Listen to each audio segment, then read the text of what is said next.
So I'm going to give a little bit of background about how this webinar came to be. And actually, this is more of a panel discussion and then a Q&A, a discussion with the audience about the topic of core competencies. And it came about because of a conversation where somebody had been inquiring about, what's the minimum amount of time uh, training should occur for canine teams, both initial training and maintenance training in particular. And one of the things um, that really struck us about this is there's almost a universal standard of 16 hours per month being an acceptable amount of training for this. But other than that, there's really no specification about what that training covers, what it addresses, how it's completed. Um, Agencies are left on their own to try and sort out how best to meet that 16-hour standard. And then we realized that dogs don't care about timelines. They don't care about whether it's 16 hours or not. Dogs care about what works and what doesn't. So everything actually should be competency based. Everything should be based on what the dog is capable of doing, what the handler is capable of doing, and then what they as a team in aggregate are capable of doing. So those capabilities um, are generally known as core competencies. Gene Ramirez, who's not here with us today, added that in working with tactical officer associations, particularly the one in California, they have issued a list of core competencies and say these are the things that the California Tactical Officers Association believes it is important for officers to train in, and particularly for tactical officers. And when you look at it, it makes perfect sense because in the end, you want to make sure that whatever you're training is relevant to what you do. Um, and so as we started to look at this, we said, okay, well, what are core competencies?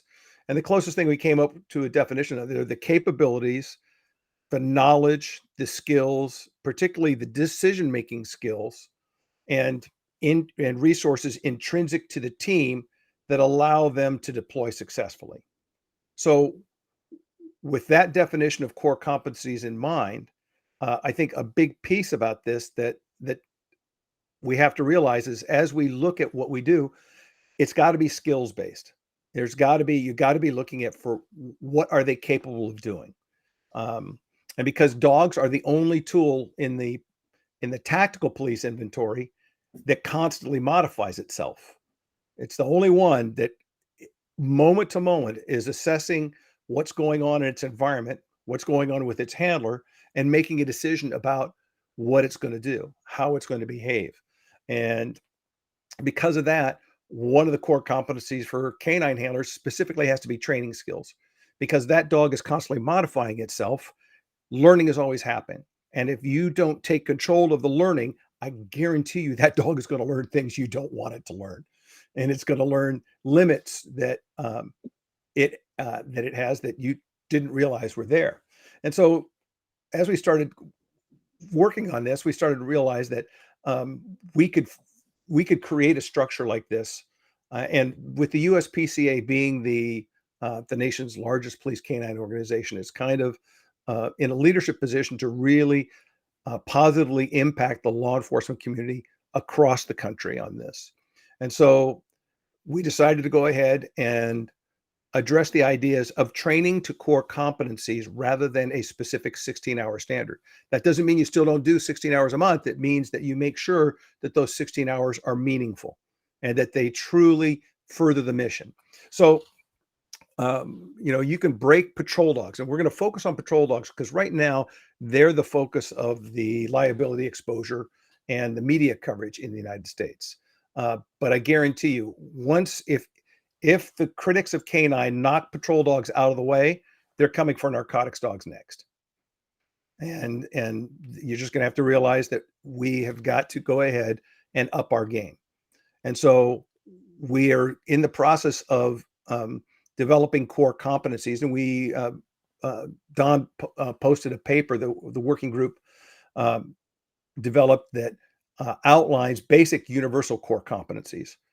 But there will be stuff that we want to address because when you think about it, there are basically 6 domains patrol dogs work in: tracking and trailing, searching areas or buildings, locating items of evidence, um, defending officers and innocent parties, and physically apprehending, fleeing, or resisting suspects.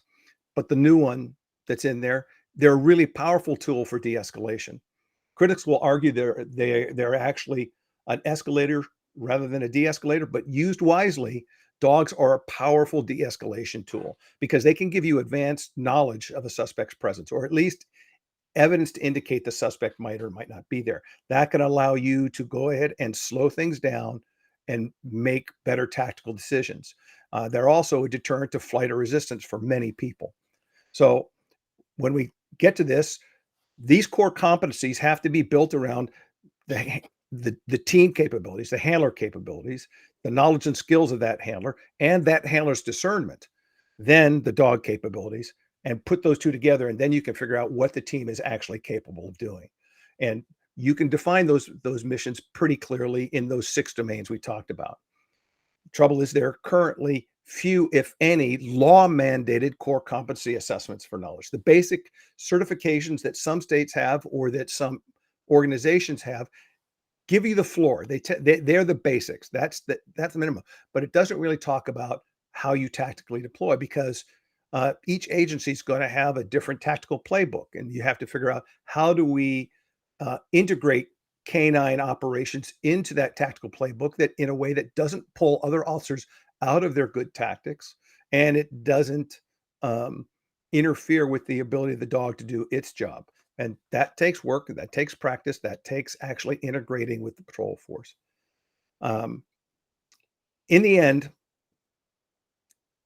before we break this into the other speakers and to the group, I just want to say that effective maintenance training is not about putting in time. It's about focusing on building and enhancing those core competencies. And you got to do that with carefully designed exercises, repeated and practiced in different environments and under different stressors. You have to test decision making. You have to teach people how to make decisions under pressure. That's at the root of almost all the core competencies. Once you do that, you can build a robust canine team that can handle all sorts of unforeseen challenges. They have the skills. And I would recommend for that actually you focus on a narrow skill set, build that with deep fluency and deep stimulus control, rather than teaching a dog that knows a lot of stuff kind of well. You're better off with really solid sits and downs. You could probably get away with 4 or 5 behaviors that will keep you out of trouble, as opposed to a whole lot of other sexy stuff like laser guidance and things like that. That's useful, but not at the expense of focusing on the core competencies, and we go from there. I think I kind of said my piece about where the conversation will go, and I'm going to pitch it back to Don or Lou so that we can go ahead and get the ball rolling. Go ahead, Lou. You want to go? I have something to say. It follows him also. Yeah, I'll go next then. And I just want to make these comments. When we were designing this webinar, we wanted to be more of a groupinar, so to speak, and more than it was a talk with more than a talk to. Your traditional webinars usually have somebody speaking, PowerPoints, it goes on for 40, 45 minutes. We've done that, and then we open it up to the group afterwards. But when we were designing this one, we really wanted to involve the group earlier. So that was more of a conversation as we move into these core competencies. So thank you, Don, for putting this together. I love the energy that this is going to create. And one thing I've always found is that whenever you're introducing something different and it's a small group that shows up, that kind of reinforces to me that we are on the leading edge of something. Because we're not reacting to some sort of crisis that has everybody involved in us or involved in the issue. It's more of a forward-leaning type of thing. So those that are in the group today are probably the ones that are shaping our industry into a more positive, a more robust future. So I applaud you guys for being here. And I think this is where we ought to be in our position right now, meaning that these webinars, this group has kind of evolved into sort of positions or sort of how are we going to make our industry better. And we know that right now, use of force with the canine, specifically pain compliance use of force with the canine, is what's being specifically targeted. It's being criticized. There's legislation that's being proposed around removing the canine as this type of a tool and things of that nature. So what we need to do is, you're right, it's not just about the hours, Steve. I remember us talking about our training hours now for a while. And you're right, it's not just about the training hours. It's actually what are we doing with the training hours. And by identifying the core competencies, are we not really identifying the end use of the tool? And then we're breaking down what the core competencies are to get there. So it's, certification. Here's the new dog. Certification is here. But we really want to get to here where there's unbelievably good, predictable deployment of the dog, right? So that's the core competency that we're trying to get to. And we identify all those in between, all those building blocks in between that gets us to that really proficient, reliable dog team that's going to increase our public safety. So that's what these whole core competencies are trying to identify. What are the core competencies of a handler? What are the core competencies of a training academy? What are the core competencies of an effective explosive detection dog? What are those core competencies? And we're not evaluating that. That's not part of the certification, because certification comes way down here on the list. We're trying to identify where the end, or at least that's what I think I'm trying to hear the core competencies trying to achieve, is what's at the end. So it's not so much the cert as the core competency, it's what's beyond that certification that's the core competency. So, I'm really interested in hearing from everybody else, having that group discussion that's on the field as we're watching other dog teams, as we've described before, after dog training is all done and we're having a meal together and we're talking about the dog training day itself. That's what I would really like this webinar and the future webinars on core competencies to become, is a discussion that we have over different things. And Don, I'll leave it at that, because I just said I wanted to open it up to everybody. So I want to open it up to everybody. And that's okay, because I think what we are trying to say to them is that we sat down over weeks and mulled this over and over on Monday afternoons to kind of come to the conclusion that we have so many new people coming in. It's quite unbelievable. I think we processed 72 new dog requests already this year. But the idea is that you suddenly, when you start thinking about it, it's like what individual trait or individual thing each handler wants to try to do. What's the quality? What's the experience of the handler? What's the experience of a trainer? What's the experience of the dog? And then you start to realize that really, when you think about hours, you're just, you don't picture that happening very well for each person unless they actually understand what competency they need, or competencies they need to have to be successful, to do the deployments, to do all the different things they're supposed to do. There's a lot of things when you think about dual purpose dogs that they have to get done in a month, or they should be working on different things. New people are working on everything. So I think that's where we came up with, rather than talk about hours, we should talk about what they need to learn, what they need to have. And then once they gain competency in one area, then they're moving up the ladder until they're going. It's just like you had said, Lou, they're starting on one hand, and then they're going over to the other hand, and they're trying to take themselves and their dog into a better position. So yeah, I think it's the way to go, to talk about what you need to have, what you need to be competent in. And then your training will become rather, it would become easier to decide what training you have to go to next to gain the competencies and stuff like that. So yeah, and we are definitely thinking that this is the way to go. And I see that the comments in, Don. I'm trying to get the group going to get some comments from them as to what do they see the key groups of competencies to be in their area.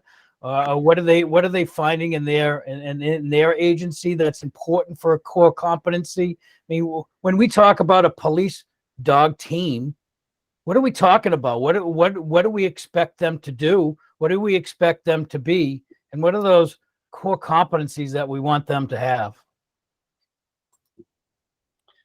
Steve. I'm just going to throw this in because we've all been in this business long enough to know that a lot of police administrators who've never been closely associated with police canine will come and tell you that they know for sure what your dog can and can't do. And I'm going to date myself with this because I know I've had a few of them who are basing their decision-making process about what dogs are capable of because they know that that Lassie can tell folks that Timmy's in the well at the old Johnson place, and that, you know, you can't base what we do on myth. Everything has to be baselined. Everything we do is we have to be good at finding where that dog's performance, where that team's performance truly is, where that handler's decision-making capability truly is. Then from there, designing a training program that will reinforce the skills that are already there and build more skills as they're needed. And we've got to fight hard because a lot of people think dogs can do things that it's just not reasonable to expect them to. And then they underplay, and we underplay the things that dogs bring that are irreplaceable, that no other tool in the inventory can do. Haven't got a tool in the police inventory that can follow the guy from the local stop and rob 5 blocks through the city to where he's hiding underneath somebody's back deck.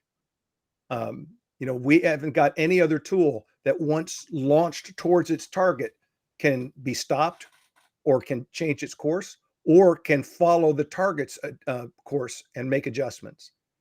It's the only tool we've got that can do that. And we squander it because sometimes we don't maximize the training in those areas where it's most valuable.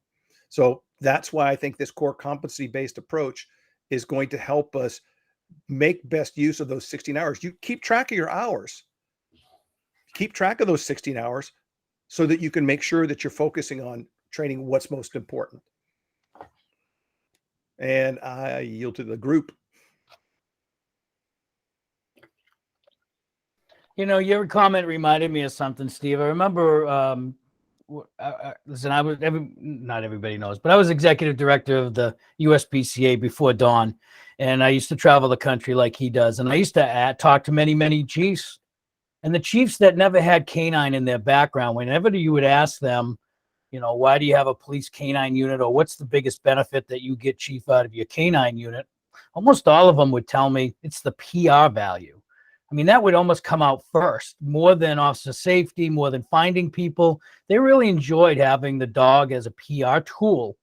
Well, they're getting that PR tool now through these comfort dogs and things like that. There's a big rush to get those type of dogs, and they're going to get their thirst quenched of the dog being a PR tool via that mechanism. And so it's even more important for canine units and handlers to not reinvent themselves, but at least to reestablish themselves as a viable tool for that agency, for public safety, and for all the other reasons, including public relations type aspects.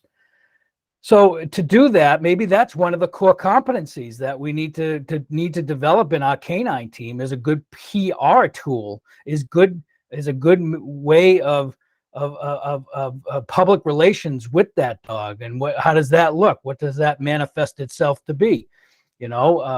So these core competencies can go in a million directions, but I think we need to identify certain things like the training academy or the handler, or what type of dog, what is the core competency of a dog that we are going to be employing? What's the core competency of a policy? Or the equipment that an agency is going to be having related to these dogs. These core competencies can be broken down in maybe into 10, 20, 30 different sections. And then we have all the different branches off of that. And it's important. You guys are the elders. You guys are the ones that a lot of you are still in the field. You're very senior level in the field as well.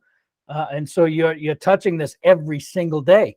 So what do you see as the core competencies? This is Sue. This is really good information. I handle 2 cadaver dogs, and I'm just sitting here taking notes, and the whole return to basics. I have to remind myself because much of my training is solo, and it's easy to forget about each training session having an objective, and looking at the last one, and I'm sitting here looking at my training notes from this morning, and it's really, really important. I also have one of the dogs is certified by USPCA as a police service therapy canine, and his job is, he has kind of a multifaceted job. He happens to be a water cadaver primarily, but he also is an 8-pound dachshund. So he's a little bit different looking. And we've been working with him in the school and such. So anyway, really appreciate this discussion. This is really good. And it, again, as you said, it doesn't matter what the job is, what the discipline is, we all need to do this.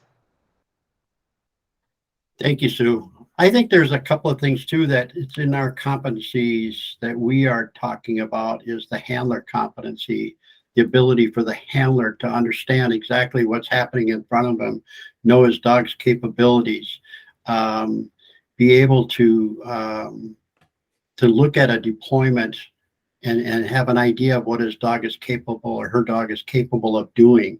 So it's about what the handler needs to know too, away from the actual training part of it. That makes it important. It's part of the competency list that we have. So it's the whole thing, everything. Handler, dog, we look at the dog, we look at the handler, and we look at the team together. And what should the competency be for those teams together? I'm just going to throw this in, and I'm going to try and call somebody out here real quick because I know he teaches about this, and that's Bill.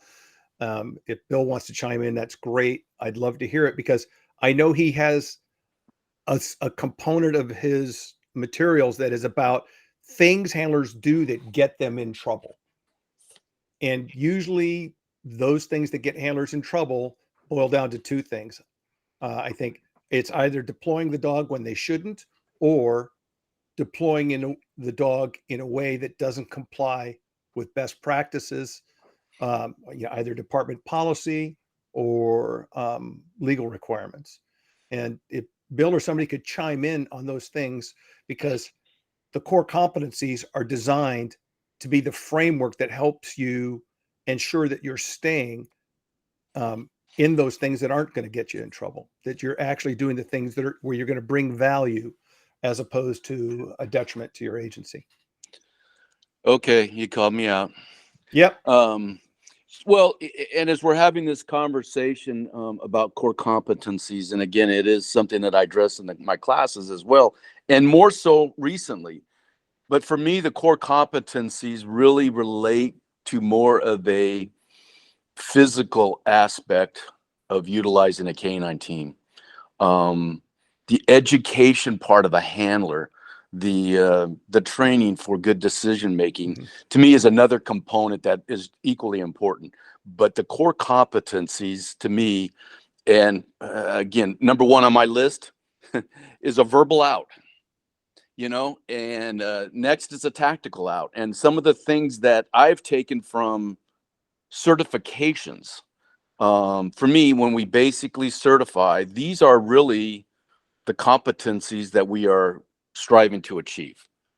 So I kind of break it down to, if you're an agency that is using USPCA certifications, you should take a look at those minimum standards and ask yourself, are we training to achieve those certification standards?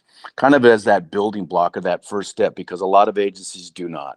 And I just taught a class last week in Tucson, Arizona, and it was amazing to me how how we kind of fail in a way to take an overall look at our programs from the top to the bottom, from the chief or sheriff or head of the agency to the handler.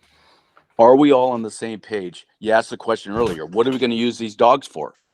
I think you have to be clear. And that's another question that I ask. What's the purpose of having a dog at your place?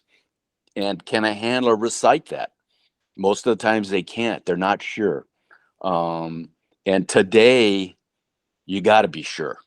You've got to be sure what's going on. And so for me, these core competencies, and I mean, I have a list that I borrowed from California Post that really dealt with SWAT and canine integration, but that's really where that first came to be for me.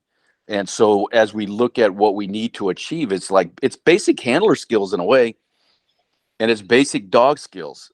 And once again, not to harp something I've been saying over and over again, we're spending more time working on dogs than we are handlers. And when we look at the reasons we get in trouble, and on my website, I got over 50 of them, and I've got more in my head. But the reasons we get in trouble are handler related. It's not about the dog. The dogs don't make many mistakes. You know, they might accidentally bite somebody or they might do something wrong, but it really boils down to the handlers. And I just think we're missing the boat in our training to really concentrate on the mental aspect of that, and that's the handlers. Thanks, Bill. Michael. Awesome, thanks. I couldn't agree more with that. One of the things that I was thinking of that we try to incorporate in our training, at least, is I went through and found a lot of 1983 lawsuits, both that came out in the handler's favor and also did not come out in the handler's favor. And we'll try to set up a scenario just like that to test whether or not the handler is actually making good decision-making skills. And I guess my question would be, I realize that we're kind of limited to what's searchable in any kind of legal website because of 1983 lawsuits going to trial, as opposed to ones that are settlements. And I guess my question probably would have been for Gene if he was here, is there a way that as the USPCA or this group, we can somehow put together actual real life scenarios that did occur, but that weren't necessarily 1983 lawsuits? Because obviously settlements, the disclosure of not only the settlement, but a lot of what happened is sealed. I think I can ask Gene about that, but I am not sure that he would actually have all of the stats for that.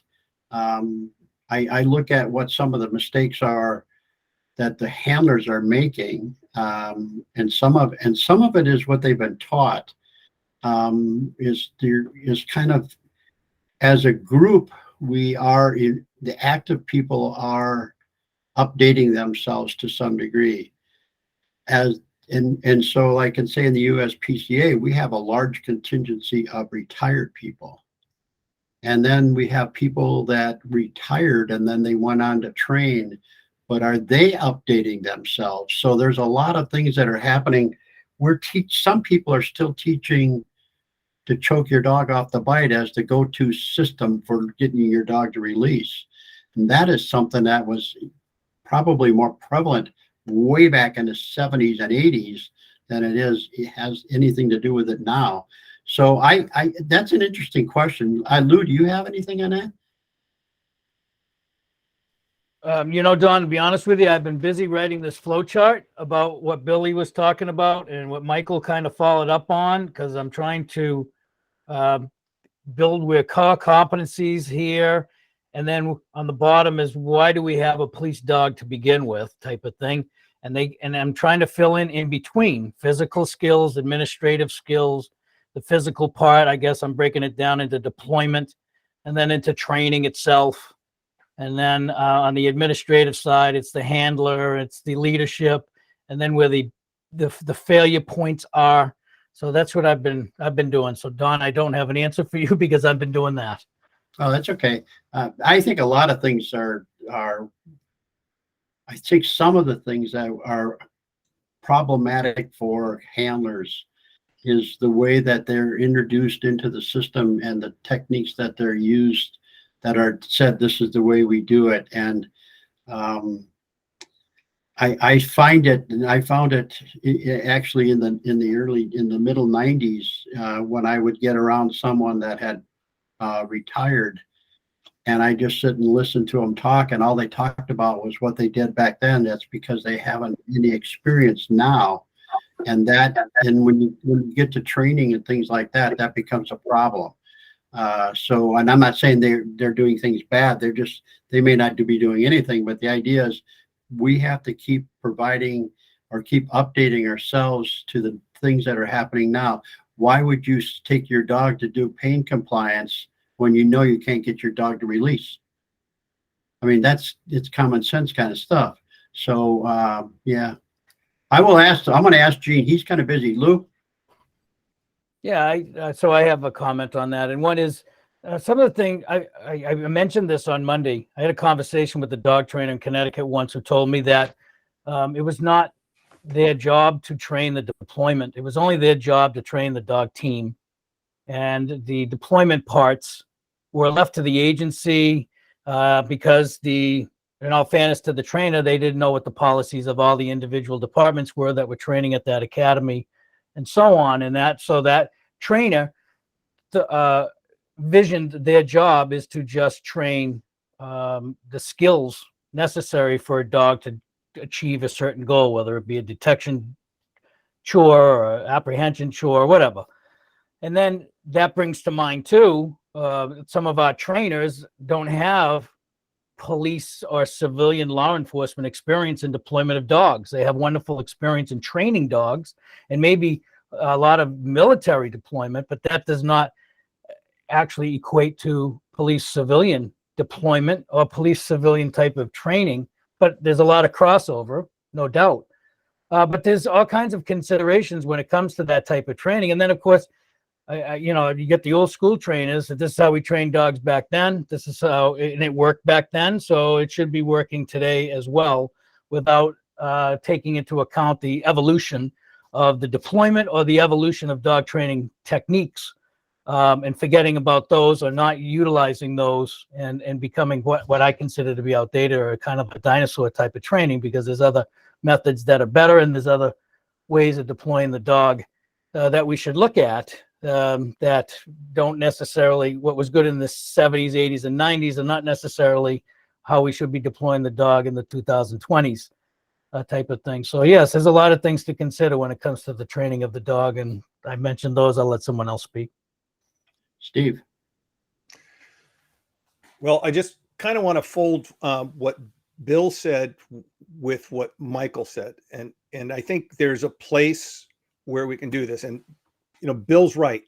At the list, I mean, if you look at the California Post SWAT canine things, it's one page. Team movement, searching, suspect apprehension, firearms and device training, and it's not extensive. The basic things we need to do is a short list, and it should be.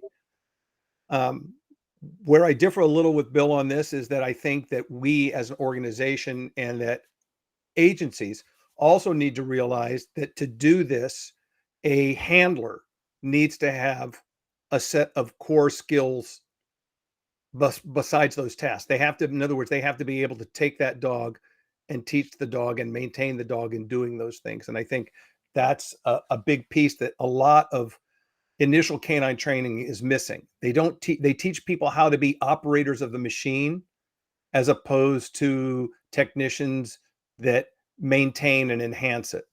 And in a modern world, we need that. So I'm right with Bill. The core list of things that we do is small. Like I said, it's in those 6 domains. Now, dovetailing this with what Michael said, there's nothing that we can't do in creating scenarios. I'm a firm believer that scenario-based training is designed to do 2 things. One is to teach people to make better decisions under pressure. In other words, if you make the analogy that Bill's list of things that get cops in trouble are landmines, which is the analogy I typically use, some landmines are hidden, you can't see them. And then there are others that have big neon signs over them and saying, landmine here, do not walk on this spot. And yet we see handlers just blithely doing it because they miss the decision-making piece on this. And I think the one thing that's missing in the basic core competencies of the tasks is that decision-making piece. And that's where it gets us in trouble, is people start making bad decisions going down that list of things that they're inappropriate. So taking an existing case and building it and building something around an event that actually happened. It doesn't have to be one that made case law. It can be anyone that you know in your area where it went south. And you don't look at it as he did this wrong, or he did that wrong, or she did this wrong, or she did that wrong. You look at the trade-offs. Tactical training should be about making the trade-offs. I want to accomplish this tactical goal. And to get to accomplish that, I have to give up something. Well, what are you willing to give up to get what you want?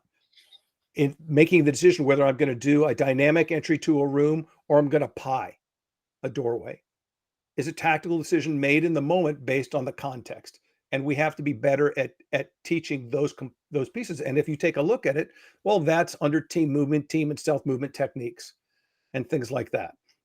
It's under searching, and those pieces are in there. So in other words, there are subsets of all of these things that we need to work on. So you can do that with any deployment, whether it worked out well or not. Say, well, what would happen if that in that good deployment in your own agency, much less one that somebody else did, one that's in a case law, and say, what other decisions could we make, and how would that change the outcome?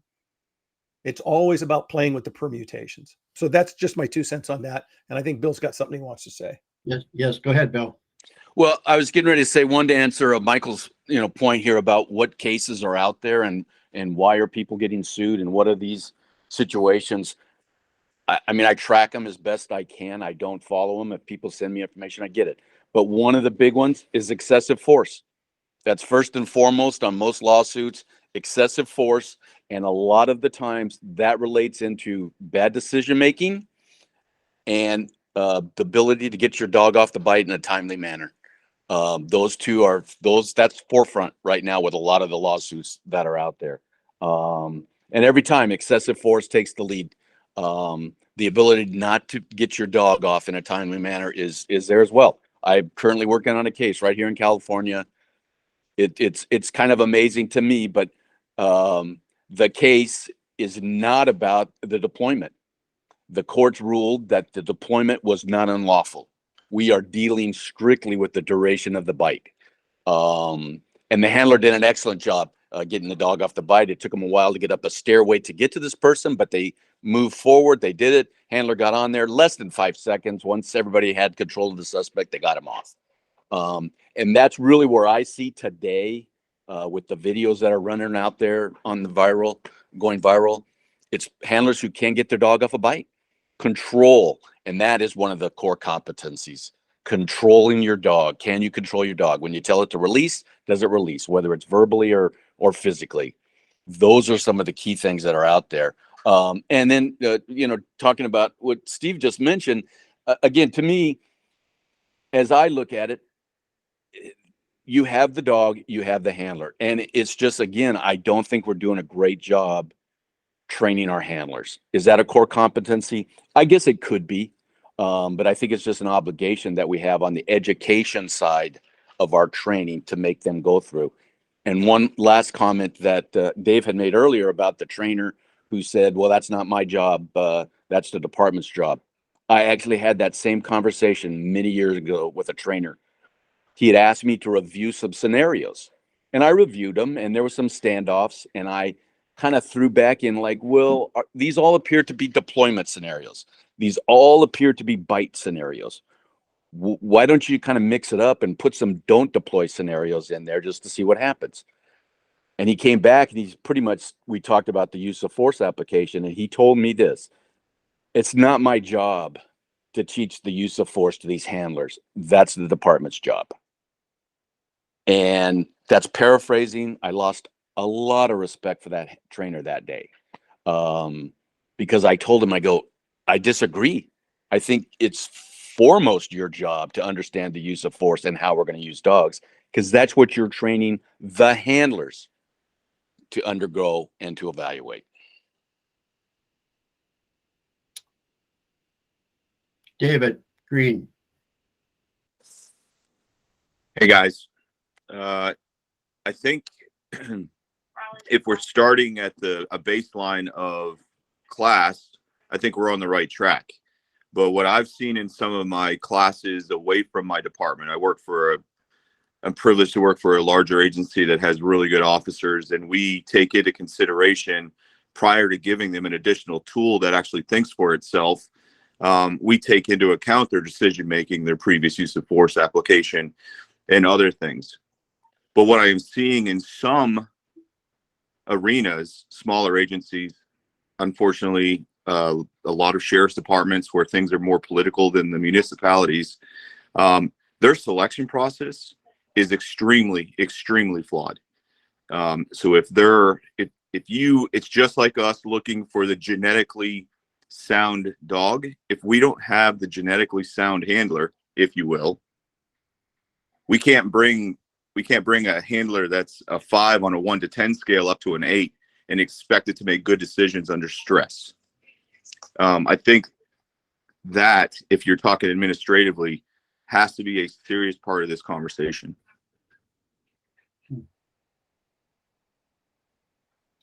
It's a great point, David. In the original document that we worked on for the group, we talked about one of the things you have to have is canine handlers. Canine operations are de facto tactical operations. Whether you want to call them that or not, that's what they are. If they're done properly, that means you have to have a pretty high speed, low drag officer in that position. Somebody who already has a tactical skill set so well developed, they don't have to think about the mechanics of how to do something. And I see many agencies bringing in new, young, enthusiastic officers who have not yet developed that degree of fluency in their tactical movement, in their tactical decision making, and it gets us in trouble. One way or the other, that's a piece of it. Now, I don't know that that's a core competency thing. I think that's, that's it. That looms so large, I can't underestimate it, because I've made the mistake of bringing in somebody who wasn't ready and somebody who is too prone to use force. Both have caused problems, and I'm here trying to spare somebody else the pain of the mistakes I've made. So that being said, I also think that you can still, in the process of training people, build their skills, whatever level they're at, whether they are that high speed, low drag officer you always look for, or whether you like it or not. And some administrator has said, you're taking this person, whether you like it or not. You've got to figure out, how do I get them up to speed, and how do I create benchmarks on those core competencies that they can or cannot do. And so that if you do have to move them along, you have a clear benchmark that says, this is what's needed, this person's not delivering, and we can move them on. That's and that's a different thing. We're talking about being optimistic and building the best program we can with core competencies as a framework. And Bill's right. It's the basics, doing the basics to a high. That's all advanced training is. Ken Ramirez, famous marine mammal trainer, says it. Advanced training is nothing but the basics done to a high level. You don't need to know a lot of stuff. You just need to know how to do these few things really, really well under really horrendous circumstances. And if you can do it really well under horrendous circumstances, you will not get in trouble. You won't. If you make decent decisions and the dog can do that and you can do that, you're going to be fine. What do we do, Steve, with the department that has just one dog handler? It's small. He's brand new. He went to some school. No matter how long the school was, he's now there at home, and he's expected to deploy. He's expected to be able to take care of the training himself. Do we set another a sequence or another level for people who are brand spanking new and have nobody there? See, I came from a large department. There's canines all over the place. All I had to do is turn around and ask somebody, what about those people? What should we do? I hate to quote Dirty Harry, but in The Enforcer, he's talking to Tyne Daly. I think it was The Enforcer. And Yes. He has the conversation about how fast one can run the 40-yard dash. Why do I need to do that for this detective position? And his answer is because a good man has to know his limitations. And that's the thing is, you have to operate within your limitations. And the only way you can do that is to actually go out there and test and find out where things get wobbly. Now, a small agency, and Lou's better equipped to answer this than I am because he's worked with a lot of small agencies in New Hampshire, and he's helped people get through this minefield on this. But if I have a plea to make to the chief of that small agency with one guy, you have to let him or her go to some place where there's the expertise and the resources to give them meaningful training. If you expect them to do it on their own in their environment, the odds are they will fall short. End of story. And it has to be meaningful training. It can't be just logging 16 hours. Hey, and along those lines, Steve, I mean, I think every agency, and I feel sometimes reluctant to say it, but whether you're one dog agency or a 20 dog agency, I think you still have the same liability. You have to make the same commitment to your program. And if you can't make that commitment to the program, it's time to abandon that program.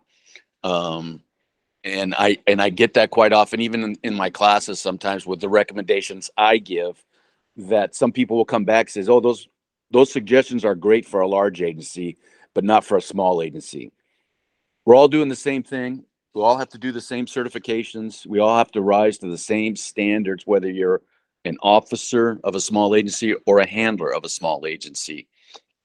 You got to make that commitment, and it really starts at the top. Lou. Yeah. So a different topic, right? It's the small agency versus the largest agency, the larger agencies, and there's a problem there because Bill is exactly right. The same standard for liability and the same public criticism or reviews is going to be made on the smaller agency along with the larger agency. They don't look at a small town of 5 officers, 12 officers, any different than they do a Raleigh with hundreds of officers type of thing when it comes to use of force and officer misconduct. It's wrong is wrong. And we know that. And I tell the chiefs here, as they are developing their team or they want a review of their team, Cripe, I just did a review of a small city in Maine, and they're operating with half of their police officers that they had before COVID. Now, they don't have the resources to send a team to a police dog academy right now because they don't have officers to work the calls on the street. And then if they do get a dog into the police dog academy, it's almost akin to that town starting up a SWAT team. They don't have the resources or the calls to justify a use of force type of dog. So they need to, we started out, what is the purpose of the canine? They really need to evaluate why are they getting their dog? And then they really need to look at their backbone and do they have the infrastructure to support the training of the team, as Steve pointed out and Dave pointed out. And they don't. The harsh reality is a lot of these smaller agencies do not have the infrastructure to support a modern professional use of force dog. And all the good intentions and all the wonderful PR that might come about bringing this dog team on is not going to work in the end when that dog actually gets deployed. And it's captured on body camera. President Biden just signed an executive order with the body cameras getting required for all the police officers. So these small agencies cannot support a use of force dog, and if they do, they're going to have to put a lot of their limited resources behind that dog. Akin to if they wanted to have a SWAT team, do they need it? Can they afford all the infrastructure behind a SWAT team, or should it rather should they be contributing to a regional pool and having that dog as a regional asset rather than a asset for a smaller agency that say it's under 15 people. That is a discussion that we certainly can have. That certainly is being talked about in New Hampshire, Maine, Vermont, and Mass, where I'm at, as to whether or not use of force dogs are going to be increasing in these departments or decreasing in these departments. And I'm telling you right now, they're going to be decreasing significantly in the next 5 years. Wow. I think I heard you say that a couple of times, but it always hits me when you say it, you keep saying it. So, yeah, I think we've talked a little bit about what we think a dog handler should have, or what we think a dog handler should have, and what a dog should have, and what it should look like, and what it should be like by, what the team should look like. It's an interesting topic to kind of figure out if we're headed in the right direction or what do we have to do yet. So we are in the process of putting together documents of different things, such as these core competencies and things like that. We appreciate any input that you have on that, so that we can get it right the first time. Because it's important. And I think handler knowledge is sometimes overlooked because they are always looking at what the dog needs. But I think there's several suggestions here today that we're good at saying, well, yes, but scenario-based training will help make those decisions for the handler, because they'll see where the handler or he or she breaks down during a scenario and what they can do better. And I remember somebody telling me yesterday that training does not only happen on the training field, it happens everywhere. So, yeah, I'd like to get your thoughts and keep them going, because it's important for us to get this right, especially for today, hearing different things happening around and trying to figure out why people are committing their dogs to certain events that they might know they can't absolutely take care of. So, anybody have anything? I'd love to keep this going.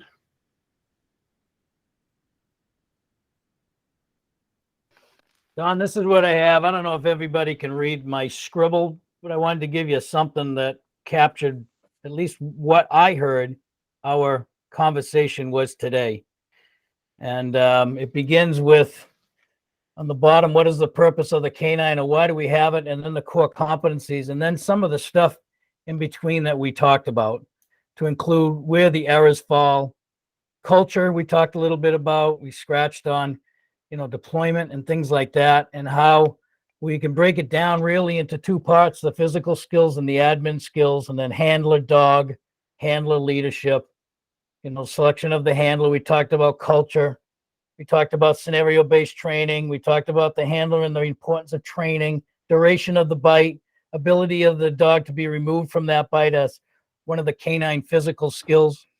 It's kind of like a mind mapping thing. This is how I understand things to be better. I'm a college professor as well, so I like to share my notes with everybody out there, and maybe it connects with one or two of us to make us better at the end of our hour and a half together.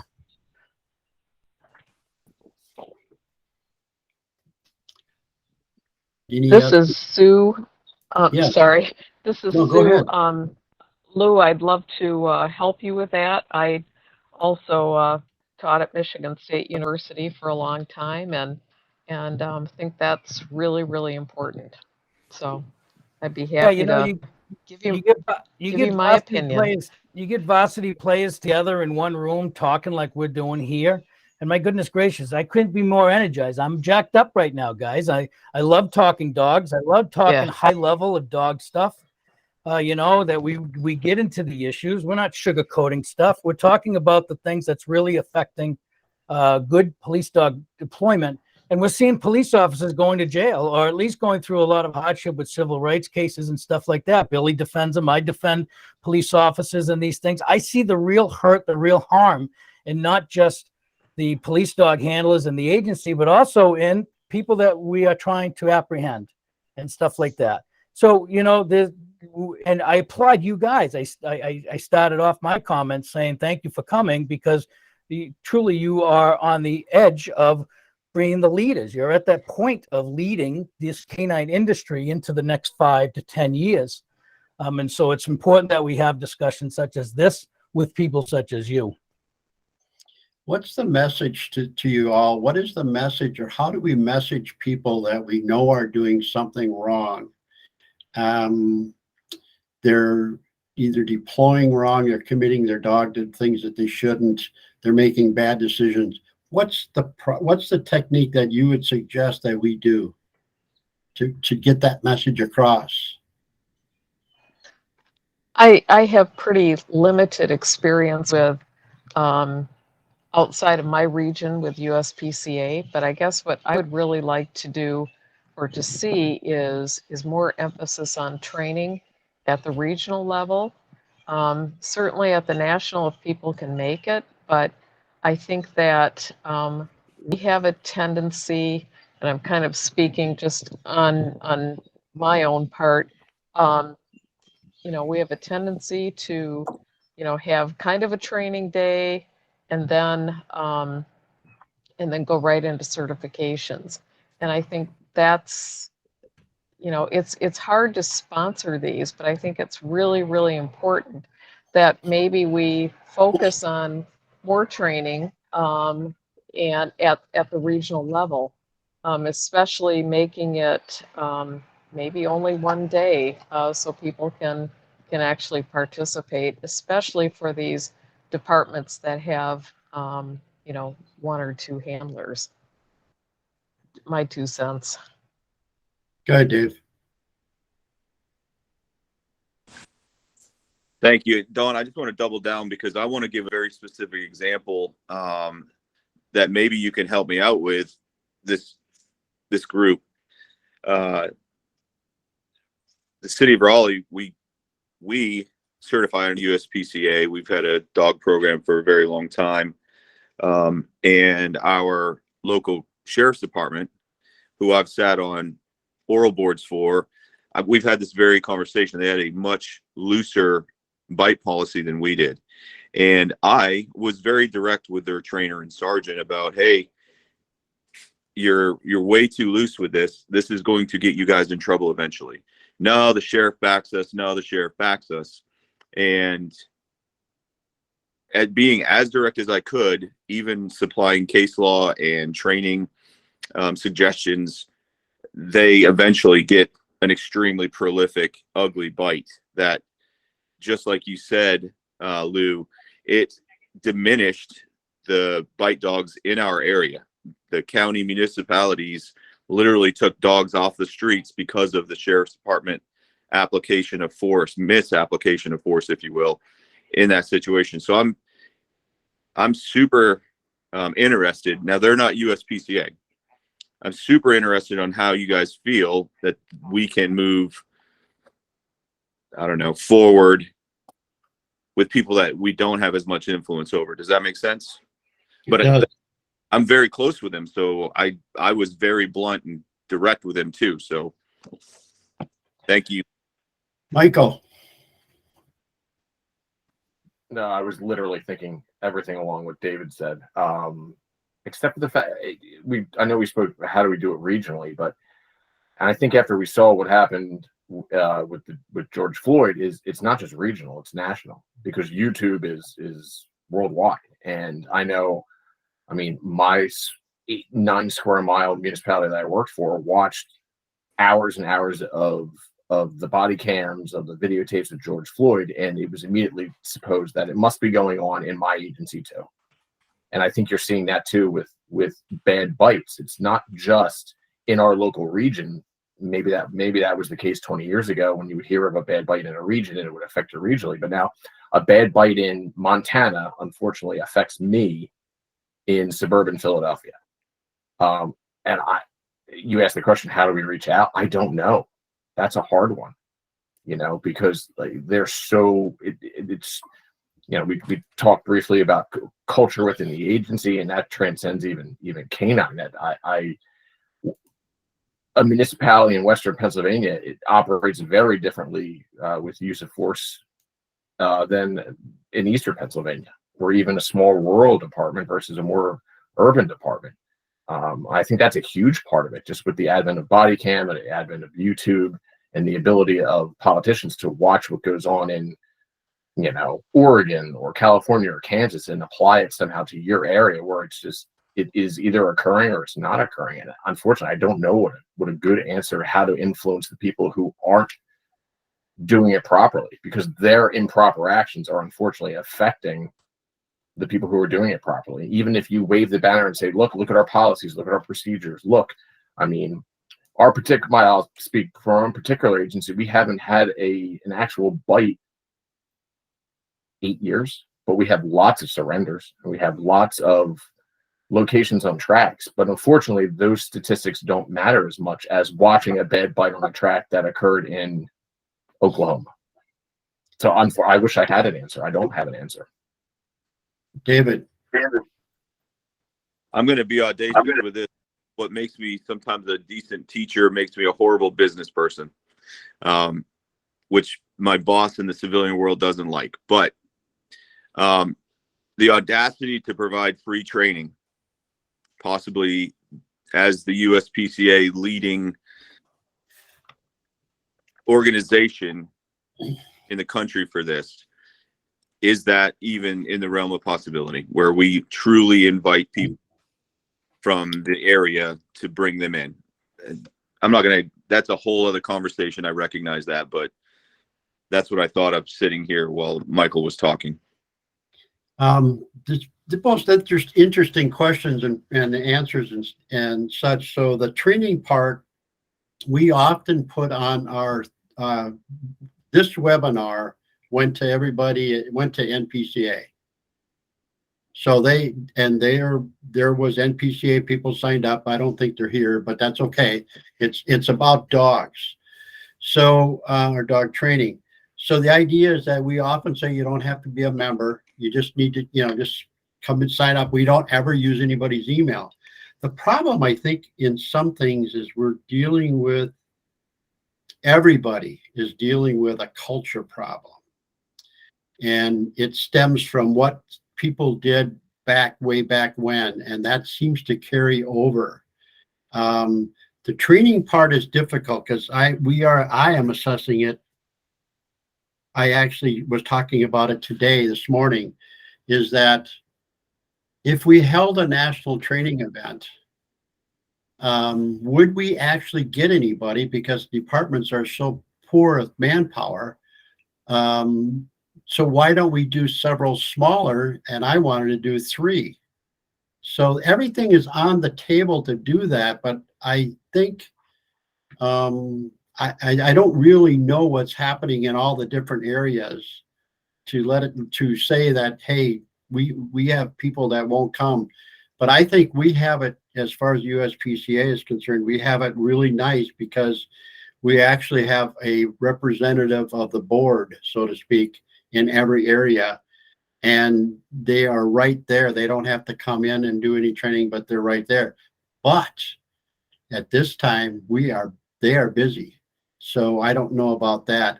As far as the original question, I think that I've always been a little leery of coming right out and saying this is the problem, but I have been getting more freer with that as we go along and talk about those things and say, hey, the problem is this. The problem is you're choking the dog off. That makes it harder to get the dog off next time, and it causes excessive force. You can tell that to everybody, they don't care, because the people that train them say that's what they do. So there's a lot of interesting thoughts here, and Steve has got his hand up, so I'd let Steve talk. I just want to loop back to David's question about what do we do when you get somebody from a neighboring agency that's recalcitrant. And I'll be candid. I've worked for both a sheriff's office and a small municipal agency, a sheriff's office, and a large municipal agency. And I can tell you, because the sheriff is an elected peer, they have a tendency to think differently than appointed police chiefs do. And that bleeds down into the culture of the organization. You know, I've seen enough of it, and that's just a reality. And it's not a good or bad, because I think there are advantages to that, to having an independent elected sheriff that can go to the public as a peer to the county council or the county commissioner or whatever it is, or the manager, and say, hey, I need this, and they aren't cutting loose the purse strings for me to go ahead and get this for you folks so I can keep you safer. Police chiefs don't have that luxury. That said, we don't have any control over it. All you can do is take care of your own house. And yes, just like we talked about earlier, courts don't care the size of the agency if they hand down a ruling, and that ruling isn't titrated based on the size of the agency. It affects small agencies more than big ones, or vice versa. You know, everybody, we got to realize we don't have any control over what the next case law affecting canine is going to be. It can come from a one-horse town, or it could come from a big agency. And I say this as somebody who's, you know, made my share of mistakes in my job, but the only thing you can do is take care of your own, and keep them as professional as possible, and make sure that your brass, and try to train them, try to train your leaders so that they aren't the ones who only want dogs because they're good PR. Lou's right. Lou Ferland is brilliant when he said that a lot of police chiefs, that's their first things. The dogs are great community relations tools, and they are. But that's not the irreplaceable piece. And you got to educate your brass on what you're going to get if you get a dog unit, and then do your best not to create nightmares for them. But hasn't that always been the way it was? Yeah. I mean, how many, 20 years ago or 30 years ago, how many supervisors even had any idea how to lead a police canine unit? So over time, it's becoming more, the information has become more accessible to supervisors and what they should do and what they shouldn't do. And then the stopping block is, as they reach out to the upper echelons in their department, that there's maybe pushback or not. But I mean, yeah, I get it. Totally understand it. It's only gotten worse since 2020. As the career field has thinned, the experienced people have been leaving. You have younger and younger people coming in as new officers, and their agencies that are lowering their standards to get people in because they can't find people that met the pre-existing qualifications. And consequently, you're getting new supervisors who are relatively new in the job, and don't have the experience to really get good. And so, David, I sent you a message here. Get a hold of me. The whole point, I want to talk, because I come to North Carolina periodically, and I want to just get together with you. But your agency is lucky to have somebody who's willing to have an uncomfortable conversation with somebody else, with a peer at another agency, and try and do this. And you should do yourself a favor. When you have that uncomfortable conversation, notify your bosses so that they understand this is a real possibility. This could happen. And this is what I'm doing to make sure that we take care of our own house and we serve the citizens of our community the best we can. At the end of the day, everything about this core competencies thing, everything is about us doing due diligence to serve our communities the best way we can, to take care of other cops, make sure they get home safe at night, but also make sure everybody we deal with, suspect, citizen, whoever, gets home at night, if at all possible. If they decide to roll the dice in such a way that that doesn't happen, well, we did everything we could. Bill. So when you were mentioning Don culture, that was on my mind at the same time. It's a culture thing. Police dogs, back when I was a handler, and even before that, I mean, how we used our dogs, first and foremost, it was all about the bite. Our dogs are going to go out and find somebody, and they're going to bite somebody. And for the most part, that still is the culture and the mentality of a lot of units. And it has to switch. We have to turn that switch. And it doesn't change what we're doing in our in our dog training, it doesn't change what we do for the most part on how we deploy, but our culture, our rebranding of our units, it's just got to turn into more of a public relations type of atmosphere. These aren't bite dogs. Yeah, they'll bite, but you know what? Your statistics will prove otherwise. They very rarely bite. And so I think agencies really have to take a look at how they want to sell their unit, what kind of culture they want to create. And this bite culture, to me, it can't exist any longer. And we have to go into the, like, we use these dogs to find people and dope, or explosives. And it's going to be a tough battle, because a lot of people, and I read some of these Facebook posts where I really truly believe these handlers believe nobody's monitoring what's going on. They're not being held accountable. But I'm concerned with some of the posts I read sometimes on how people believe or tell others how they would handle things if they were in charge. It's a culture thing, and I think it's an uphill battle.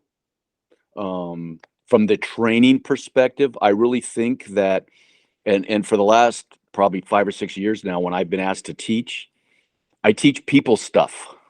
I don't teach the dog stuff, because I think that that's what we need. And when I look at conferences or places where they've got a lot of instructors and what's being taught, I usually I do an inventory, and I see how many things are really related to the dogs, how to make your dog bite harder.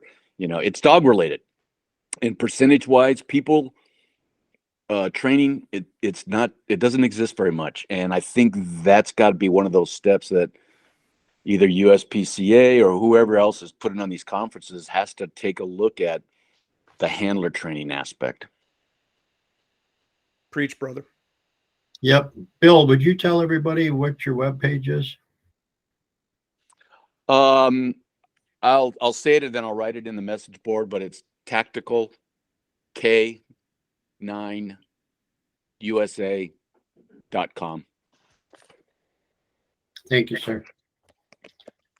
Wow. Actually, could everyone put their webpage in if they have one, or what their business is associated? Could you put it in the chat? I'd like to get these down.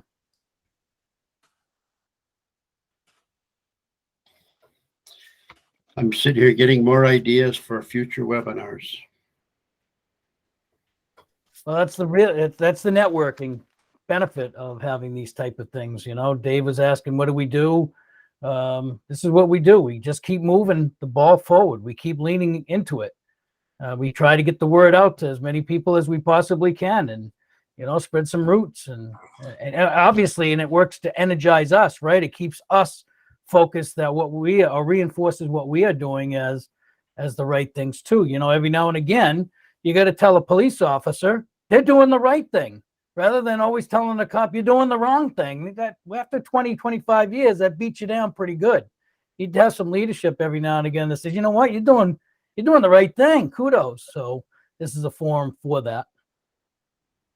In thinking about all the possibilities that came out of the information that we got today, I think for those of you that don't know, Lou and Steve and I are part of a group that meets every Monday and talks about the canine problems in the United States. And this is how this conversation started, with a conversation on one of those Mondays. So I think that I'd like to have this conversation with people. Sometimes the best, if we would only turn on the tape recorder during our little discussions, we would have one hell of a webinar. So appreciate it.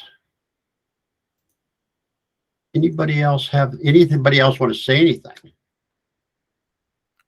I just want to say that I'm grateful for the input from the audience members, and to Lou for his flow chart, because they helped me kind of see this from a couple different angles, so that as we work on this, I think we can come up with a better product. I think we can break this down. Bill, to be specific, I like the idea of paring down the big chunks more.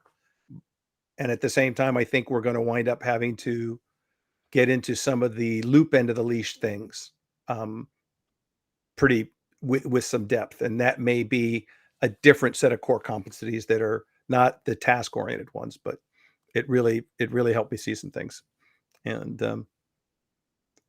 Michael, having been for a small suburban agency, and I understand the dilemma that you face there, that, things happen around you. Same with you, David. So thank you very much for your input and your perspective. So I think we'll wrap it up. But if no one else has anything, we will call it a day. And hopefully we'll see you again at the next webinar.